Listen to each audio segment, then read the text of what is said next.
What's up guys? We're back with a simple, high protein, no bake recipe that can also be made in the oven. You only need 6 ingredients to make these protein oat cups. And they only take a few minutes to prep, so let's jump right into it. Question of the day, what's your favorite breakfast carb source? Rolled oats, steel cut, cream of wheat, grits? Let me know below. Start these by adding into a mixing bowl 2.5 scoops of protein powder, choose a complementing flavor, 2 ounces of Greek yogurt, 1 teaspoon of vanilla extract, and a ripe banana. Pro tip, peel it from the bottom. Mix those ingredients together by mashing your banana with a fork like this.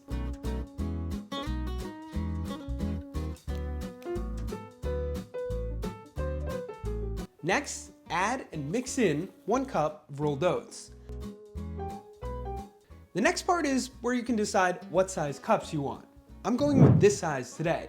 Evenly distribute your mix into your spots, making sure to leave a little room at the top.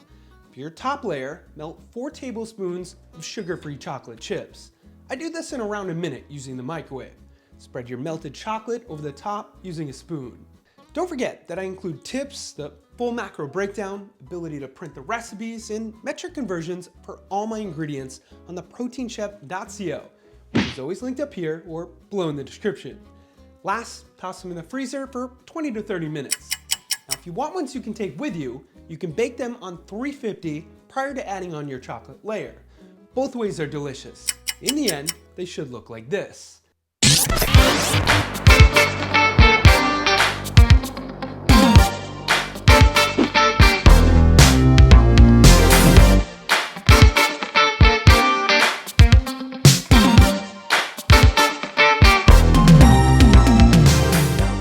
Couple tips for this one.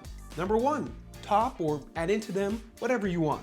White chocolate chips, peanut butter, and so on. Number 2, if you're going no bake and freezing them, let them thaw out for around 5 minutes before eating them. And number 3, change up your flavors with your protein powder and Greek yogurt. The winner of our last Testing Your Guesstimating was, bang, congrats to you. For this week's Testing Your Guesstimating, we're gonna do this many rolled oats. Let me know how much you think it weighs in grams in the comments below. And the closest one to it will win a shaker or shirt. 1 guess per person. Thank you all for watching. Hit that thumbs up button if you like this one. Subscribe if you haven't already so you never miss a recipe. Don't forget to check out the proteinchef.co for all your healthy recipe needs. And of course, stay healthy.